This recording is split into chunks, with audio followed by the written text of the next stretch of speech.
What you see here is $10,000 on the table. You can take this money as a loan, but I will charge you a little bit of interest rate. Like most people, you take the money and you go buy a nice car. But in 10 years, it's time to pay me back.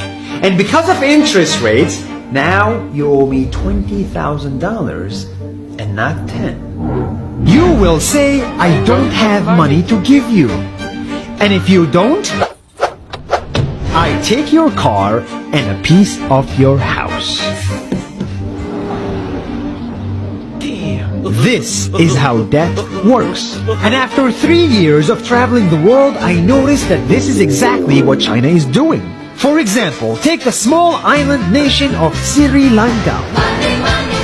This developing country needs money and China has a lot of it. So Sri Lanka took billions of dollars in Chinese loans. It was easy money just there to be taken. And with that, they built skyscrapers, highways, airports, and shipping ports. The country grew and prospered. But few years later, this easy money came with interest rates, and Sri Lanka was so much in debt that it couldn't pay back China its money. And the only way out was to give China control of what they had built. In other words, Sri Lanka lost a piece of its home to China because of debt. This is the Chinese money trap. And it's a real thing I saw all over the world. In Papua New Guinea, I saw $2 billion in loans given by the Chinese to build skyscrapers, infrastructures, and ports. But there is no way this remote developing country can pay it back all its interest rate, and the only way out is to give China control of the country. In the Maldives, Pakistan, Malaysia, Laos, Kazakhstan, Mongolia, Egypt, Kenya, and South Africa,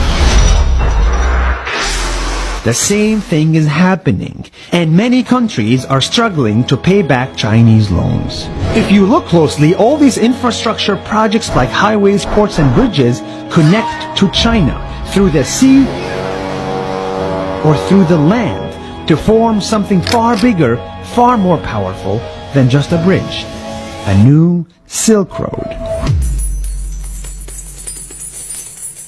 The world is already made by China, and I think slowly it will be owned by China. Don't get me wrong, building bridges, ports, highways, and airports is a great thing for the people in the country, but they come at a very high cost. And when these countries can't pay back the loans, these countries will lose their homes. One thing my parents had taught me is that there's no such thing as a free lunch or a free ride. So if we're not careful with our money or other people's money, then we better start learning Chinese.